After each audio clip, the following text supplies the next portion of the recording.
Hello everyone! Welcome po muli sa aking munting channel. Narito na naman ako muli.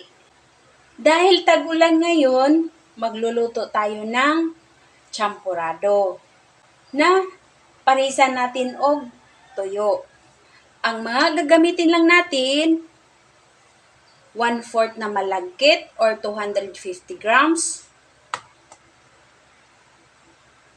Gagamit din tayo ng niyog, kakanggata, at gagamitin din natin yung pangalawang piga niya. Cocoa powder, brown sugar,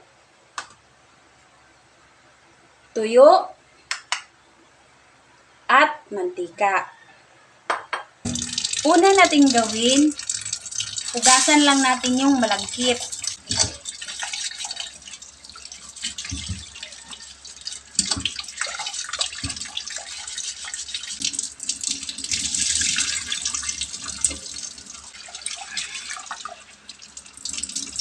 Ilagay lang natin yung pangalawang piga. At dagdagan natin ng tubig. Isa lang na natin. At takpan. Pagkulo na, halo-haloin nyo lang.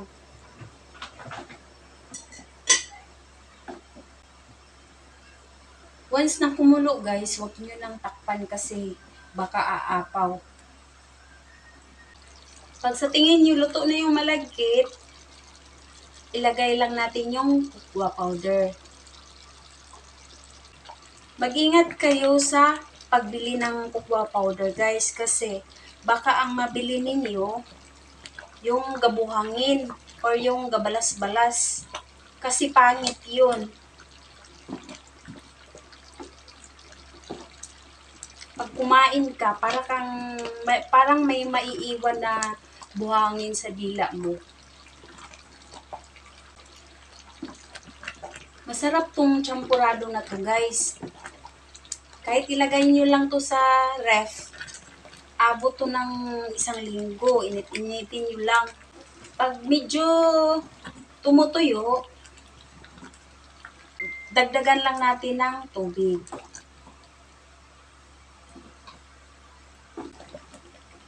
Tapos, dahan-dahan na natin ilagay yung kakanggata. Ang sarap nito guys, kahit walang gatas.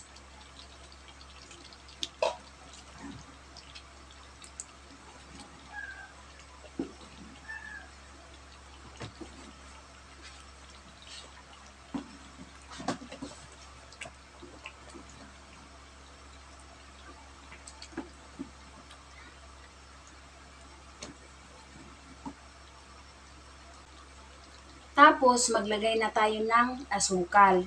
Depende sa inyong panlasa. Meron kasing ibang tao na ayaw ng matamis na matamis. Kaya, alalay lang paglagay ng asukal. Mura lang ang magagastos ninyo nito. Wala pang 50. Kasi 1/4 lang na mura lang ang malagkit. At saka kunti lang ang magamit natin na asukal. Tikman lang natin kung kulang pa ba sa asukal.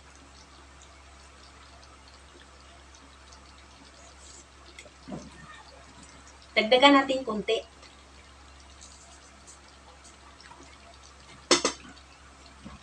Ayan, luto na to. Prituhin lang natin yung tuyo guys na pampari sa champurado. Gagamit lang tayo ng used oil.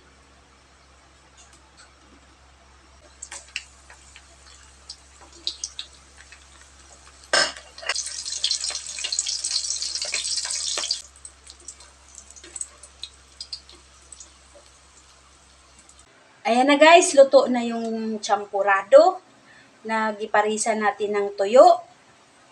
Perfectong dalawa na magkaparis. Bagay na bagay sa tag-ulan. Kasi masarap talaga to guys, promise. Sana kung subukan nyo to, sana magugustuhan nyo. Salamat sa panunood. Amping kayo lagi. God bless!